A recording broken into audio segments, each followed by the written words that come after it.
Pencobaan di padang gurun. Yesus yang penuh dengan Roh Kudus kembali dari sungai Yordan, lalu dibawa oleh Roh Kudus ke padang gurun. Di situ ia tinggal 40 hari lamanya dan dicobai iblis. Selama di situ ia tidak makan apa-apa dan sesudah waktu itu ia lapar. Lalu berkatalah iblis kepadanya, "Jika engkau anak Allah, suruhlah batu ini menjadi roti." Jawab Yesus kepadanya, "Ada tertulis, manusia hidup bukan dari roti saja." Kemudian ia membawa Yesus ke suatu tempat yang tinggi dan dalam sekejap mata ia memperlihatkan kepadanya semua kerajaan dunia.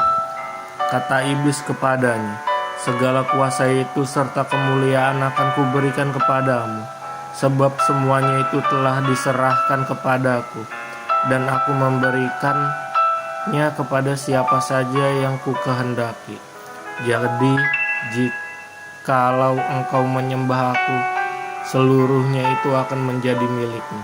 Tetapi Yesus berkata kepadanya, "Ada tertulis, engkau harus menyembah Tuhan Allahmu, dan hanya kepada Dia sajalah engkau diberkati." Kemudian ia membawa Yesus ke Yerusalem dan menempatkan dia di bumbungan bait Allah, lalu berkata kepadanya, "Jika engkau anak Allah, jatuhkanlah dirimu dari sini ke bawah, sebab ada tertulis mengenai engkau, Ia akan memerintahkan malaikat-malaikatnya untuk melindungi engkau, dan mereka akan menantang engkau di atas tangannya, supaya kakimu jangan terantuk kepada batu." Yesus menjawab katanya, "Ada firman, jangan engkau mencobai Tuhan Allahmu." Sesudah iblis mengakhiri semua pencobaan itu, ia mundur daripadanya dan menunggu waktu yang baik. Yesus kembali ke Galilea. Dalam kuasa Roh kembalilah Yesus ke Galilea, dan bersiarlah kabar tentang Dia di seluruh daerah itu. Sementara itu ia mengajar di rumah-rumah ibadat di situ, dan semua orang memuji Dia. Yesus ditolak di Nazaret. Ia datang ke Nazaret, tempat ia dibesarkan, dan menurut kebiasaannya pada hari Sabat ia masuk ke rumah ibadat, lalu berdiri hendak membaca dari Alkitab. Kepadanya diberikan kitab Nabi Yesaya, dan setelah dibukanya ia menemukan nas di mana ada tertulis, "Roh Tuhan ada padaku, oleh sebab Ia telah mengurapi aku untuk menyampaikan kabar baik kepada orang-orang miskin, dan Ia telah mengutus aku untuk memberitakan pembebasan kepada orang-orang tawanan dan penglihatan bagi orang-orang buta, untuk membebaskan orang-orang yang tertindas, untuk memberitakan tahun rahmat Tuhan telah datang." Kemudian ia menutup kitab itu, memberikannya kembali kepada pejabat, lalu duduk, dan mata semua orang dalam rumah ibadat itu tertuju kepadanya.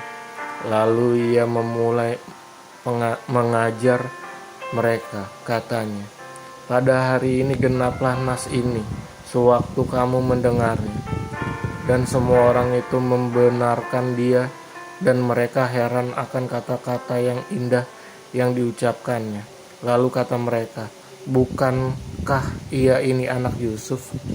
Maka berkatalah ia kepada mereka, "Tentu kamu akan mengatakan pepatah ini kepadaku, 'Hai tabib, sembuhkanlah dirimu sendiri. Perbuatlah di sini juga di tempat asalmu ini segala yang kami dengar yang telah terjadi di Kapernaum.' Dan katanya lagi, 'Aku berkata kepadamu, sesungguhnya tidak ada nabi yang dihargai di tempat asalnya. Dan aku berkata kepadamu, dan kataku ini benar. Pada zaman Elia terdapat banyak perempuan janda di Israel ketika langit tertutup selama 3 tahun dan 6 bulan, dan ketika bahaya kelaparan yang hebat menimpa seluruh negeri. Tetapi Elia diutus bukan kepada salah seorang dari mereka, melainkan kepada seorang perempuan janda di Sarfat di tanah Sidon. Dan pada zaman Nabi Elisa banyak orang kusta Israel, dan tidak ada seorang pun dari mereka yang ditahirkan, selain daripada Naaman, seorang Syria itu. Mendengar itu sangat marahlah semua orang yang di rumah ibadat itu. Mereka bangun lalu menghalau Yesus keluar kota dan membawa dia ke tebing gunung, tempat kota itu terletak, untuk melemparkan dia dari tebing itu. Tetapi ia berjalan lewat dari tengah-tengah mereka lalu pergi.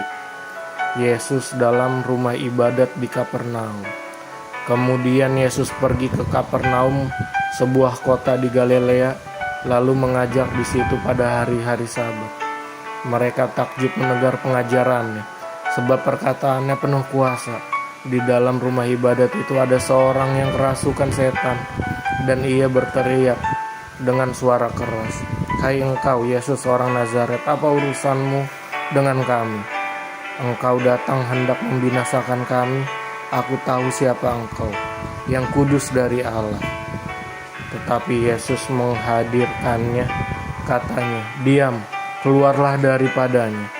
Dan setan itu pun menghempaskan orang itu ke tengah-tengah orang banyak, lalu keluar daripadanya dan sama sekali tidak menyakitinya.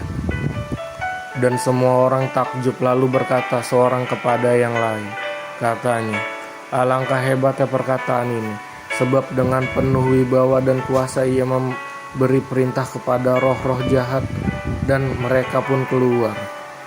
Dan tersebarlah berita tentang dia kemana-mana di daerah itu. Yesus menyembuhkan ibu mertua Simon Petrus dan orang lain. Kemudian ia meninggalkan rumah ibadat itu dan pergi ke rumah Simon. Adapun ibu mertua Simon demam keras dan mereka meminta kepada Yesus supaya menolong dia. Maka ia berdiri di sisi perempuan itu, lalu menghardik demam itu, dan penyakit itu pun meninggalkan dia. Perempuan itu segera bangun dan melayani mereka. Ketika matahari terbenam, semua orang membawa kepadanya orang-orang sakitnya yang menderita bermacam-macam penyakit. Ia pun meletakkan tangannya atas mereka masing-masing dan menyembuhkan mereka. Dari banyak orang keluar juga setan-setan sambil berteriak, "Engkau adalah anak Allah." Lalu ia dengan keras melarang mereka dan tidak memperbolehkan mereka berbicara, karena mereka tahu bahwa ia adalah Mesias. Yesus mengajar di kota-kota lain. Ketika hari siang, Yesus berangkat dan pergi ke suatu tempat yang sunyi. Tetapi orang banyak mencari dia, lalu menemukannya dan berusaha menahan dia supaya jangan meninggalkan mereka. Tetapi ia berkata kepada mereka, "Juga di kota-kota lain aku harus memberitakan Injil, kerajaan Allah, sebab untuk itulah aku diutus." Dan ia memberitakan Injil dalam rumah-rumah ibadat di Yudea